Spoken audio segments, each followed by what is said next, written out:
দিল্লীৰ হিটলিষ্টত অসমৰ 3 নেতা 2 প্ৰাক্তন মন্ত্ৰীক দিব দলৰ পৰা অব্যাহতি প্ৰভাৱশালী দম্পতীক দিলে ৱাৰ্নিং দুৰ্নীতিৰ বুকাত লুতুৰি পুতুৰি নেতাই কাল হৈ পৰিছে কংগ্ৰেছৰ বাবে পূৰ্বৰ শাসনকালত অগাধ সম্পত্তি আহৰণ কৰা এছাম নেতাই এতিয়া সাধুৰ বেশ পিন্ধি ৰাইজৰ কাষ চাপিছে কিন্তু শাসনৰ সময়ত সংঘটিত কৰা অপকৰ্মৰ বাবে জনতাই স্বাভাৱিকতে তেওঁলোকক কৰিছে প্ৰত্যাখ্যান তেওঁলোকে বিজেপিৰ অপশাসনৰ কথা ক'লেও জনতাই বিশ্বাস নকৰে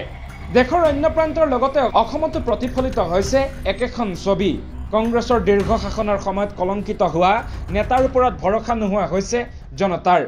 আনহাতে মিত্ৰজোঁট গঠনৰ পিছত এইসকল নেতা হাইকমাণ্ডৰ বাবে হৈ পৰিছে ভালুকৰ চাঙি চিবিআইলৈ ভয় কৰা নেতাৰ বিপদ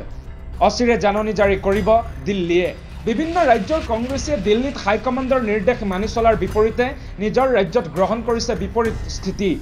বিশেষকৈ চৰকাৰে চিবিআই অথবা এনফোৰ্সমেণ্টক ব্যৱহাৰ কৰাৰ ভয়ত বহু নেতাই নিতাল মাৰি আছে এতিয়া সেইসকলক আঁতৰ কৰিবলৈ কংগ্ৰেছক প্ৰায় চৰমসীমা বান্ধি দিছে মিত্ৰজোঁটৰ আন দলে সেই অনুসৰি 21 তাৰিখে অনুষ্ঠিতব্য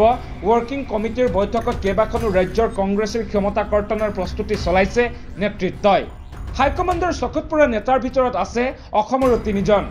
ইয়াৰে 2জন প্ৰাক্তন মন্ত্ৰী তথা বৰ্তমানৰ বিধায়ক তদুপৰি এগৰাকী মহিলা নেত্ৰীৰ দিল্লীৰ ৰুখত পৰিছে ৰাজ্যসভাৰ প্ৰাক্তন সাংসদগৰাকীক মৌখিকভাৱে দিছে সকিয়নি এই সম্পৰ্কে আমি পৰৱৰ্তী প্ৰতিবেদনত প্ৰকাশ কৰিম বিস্তাৰিত তথ্য নিউজ ডেস্ক ৰিপোৰ্ট বাৰ্তা এনি